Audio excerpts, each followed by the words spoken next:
Mastering Comparatives and Superlatives with Few. Hello everyone, and welcome to our English language learning series. Today, we'll dive deep into the world of grammar and explore comparative and superlative forms of the quantifier, few. We all know that learning grammar is crucial to mastering any language, and English is no different. So, let's unravel this fascinating concept. Few is a quantifier used to indicate a small number of something, specifically countable nouns. For instance, we might say, I have a few apples. This doesn't tell us the exact number, but it does suggest that the number of apples isn't large. The comparative form of few is fewer. We use fewer when we are comparing two groups of countable things, and one group has a smaller quantity. For example, this year, there were fewer attendees at the conference than last year.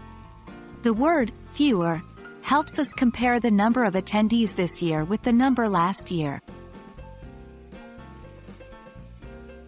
The superlative form of few is fewest. We use fewest when comparing more than two groups of countable things, and one group has the smallest quantity. For instance, of all the teams, our team had the fewest members. Here, fewest helps us compare the number of members in multiple teams.